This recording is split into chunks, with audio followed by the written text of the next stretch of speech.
Sou a professora Cleane e vou lecionar a disciplina de História para o 7º ano do Colégio Emaús.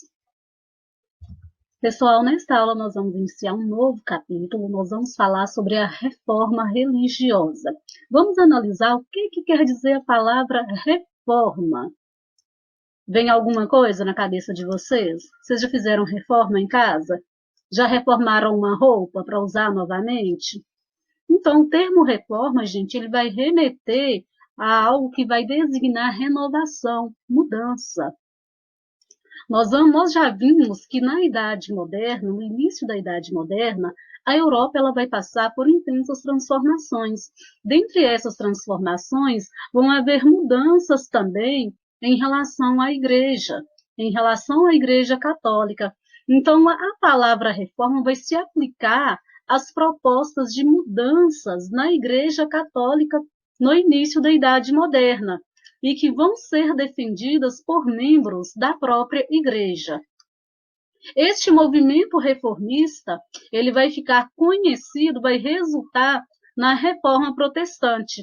A Reforma Protestante vai dar origem a diversas novas igrejas. O movimento reformista. Vão ter dois principais precursores dessa reforma. O primeiro deles, gente, será John Wycliffe. John Wycliffe, ele vai questionar, vai criticar a autoridade do Papa por toda a Europa. E ele vai criticar também, gente, a venda de indulgências. O que é a venda de indulgências?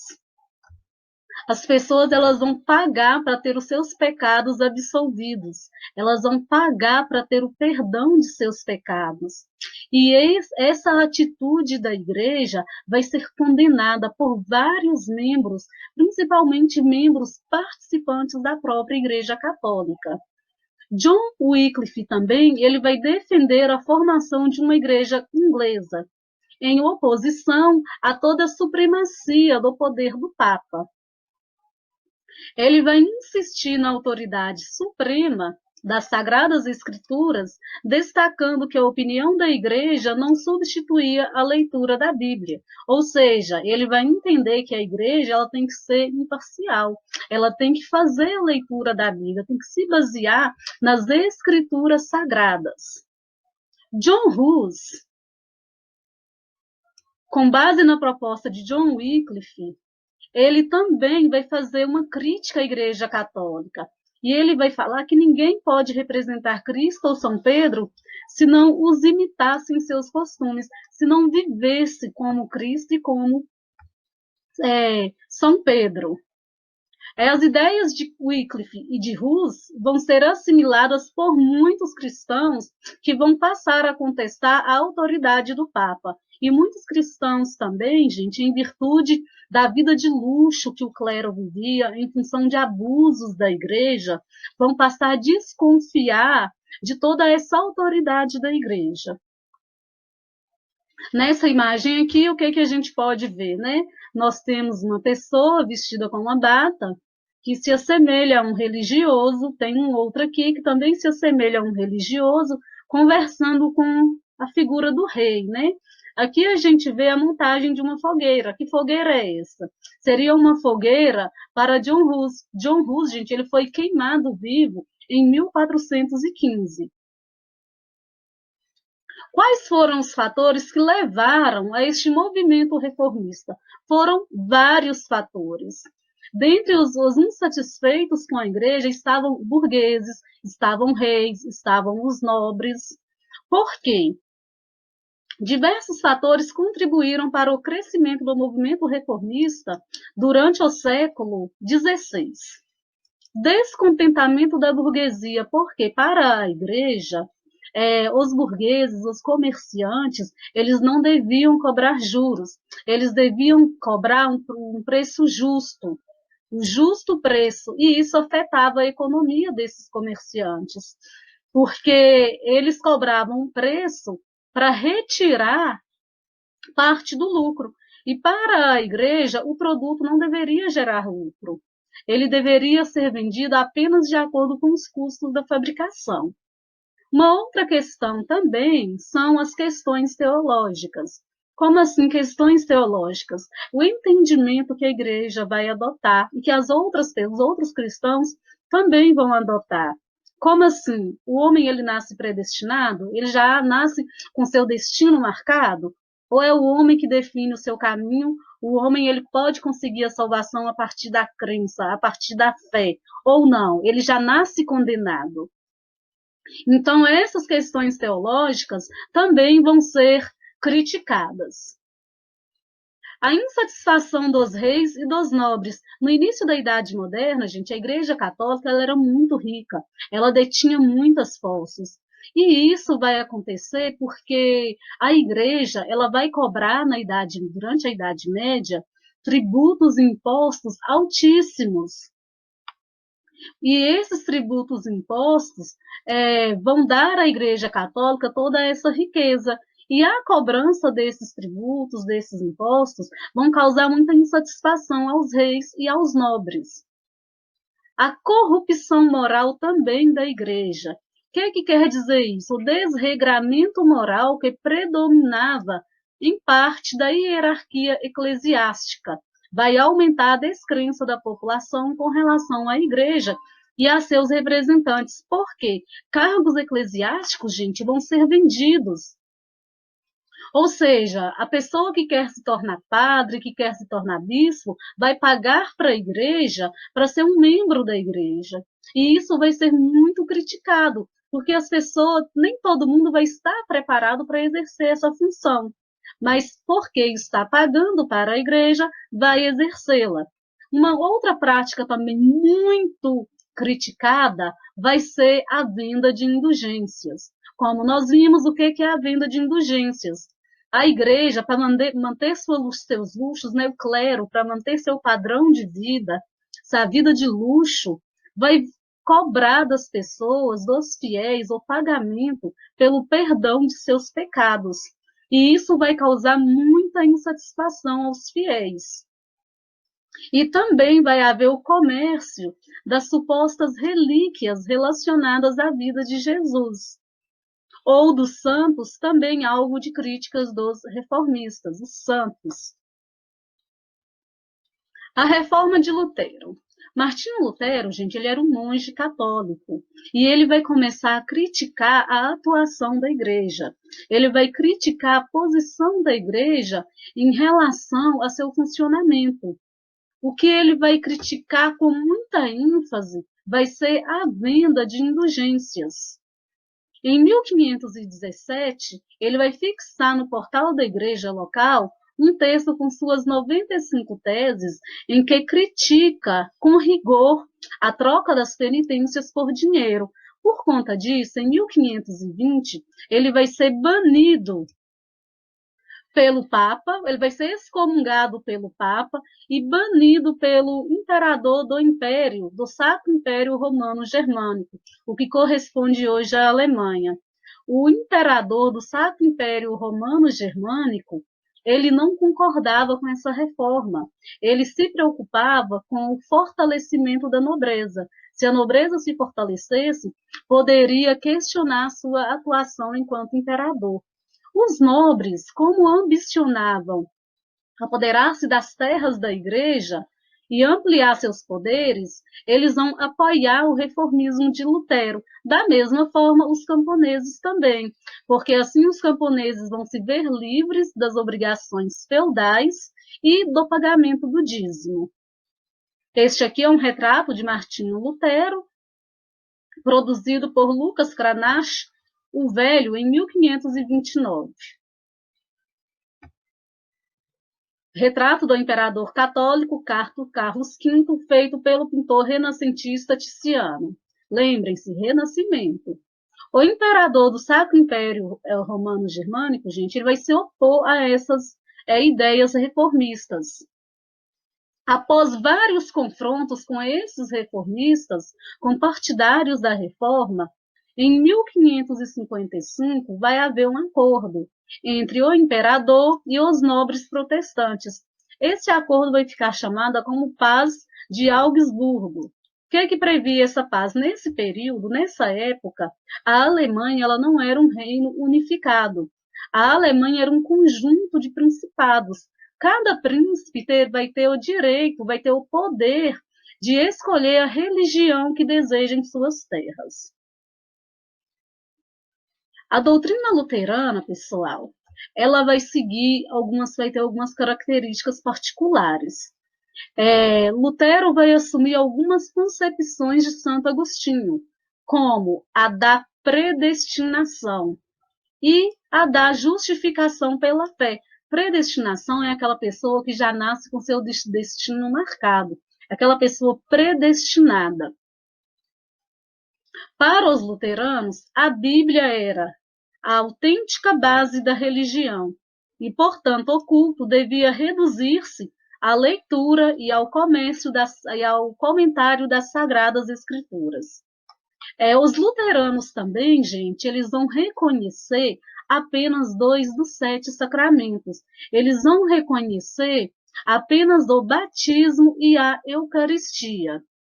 Os sacramentos reconhecidos são 7, né? O batismo, a crisma, a comunhão, ou Eucaristia, a confissão, o matrimônio, a ordenação e a extrema unção. A doutrina luterana vai reconhecer apenas 2, o batismo e a Eucaristia. Este movimento reformista, gente, este movimento protestante, ele vai se desdobrar em outros conflitos. Nós vamos ter como exemplo Thomas Müntzer. Ele vai liderar um grupo religioso. Esse grupo religioso vai ficar conhecido como anabatistas. Este grupo religioso é formado por camponeses. Esses camponeses vão reivindicar, dentre outras coisas, que a pessoa ela tenha o direito de ser batizada novamente na idade adulta e que as terras da igreja devem ser divididas com os pobres. Só que esses anabatistas, eles vão ser considerados por Lutero como radicais. Então, este movimento ele vai resultar na morte de mais de 100 mil camponeses. Então, como Lutero vai considerá-los como radicais, ele vai incentivar os nobres a reprimir o movimento, o que vai acabar resultando na morte de mais de 100 mil camponeses. Nessa imagem, como a gente pode observar, aqui seria a imagem de Lutero, né? Lutero fazendo pregações. Pintura de 1545, de autoria de Lucas Cranach, O Jovem. Na representação, podemos ver Lutero, divinamente inspirado, comentando as Sagradas Escrituras. O reformismo de Calvino. João Calvino, gente, é francês, ele vai se inspirar nas ideias de Lutero. Em 1536, ele vai publicar os fundamentos de seu pensamento. Ele vai criticar o rei francês, porque nessa época o rei francês vai perseguir os luteranos e por isso ele vai ser expulso da França. Em 1541, ele vai assumir a posição de chefe político e religioso da cidade de Genebra, governando-a de forma absoluta e intransigente. Intransigente é inflexível, é rígido, né? É intolerante, é que não aceita outras opiniões. A Suíça, gente, é um local que vai ter uma grande aceitação das ideias de Calvino. Para os calvinistas, as práticas religiosas eram simples e rigorosas, resumindo-se a comentários da Bíblia, preces e cantos. As imagens, gente, assim como no luteranismo, elas não eram admitidas. Só os sacramentos da Eucaristia e do batismo eram aceitos. Para os calvinistas, as pessoas também já nasciam predestinadas. Aquelas pessoas que nasciam pobres, sem condições, eram as pessoas que já nasciam condenadas. Aquelas pessoas que eram bons comerciantes, que tinham sucesso na vida, que tinham êxito, se tornavam nobres, se tornavam ricas, eram as pessoas que eram vistas como a salvação. Eram pessoas escolhidas para a salvação eterna. A miséria, gente, ela seria a demonstração concreta dos males e pecados humanos e deveria ser combatida.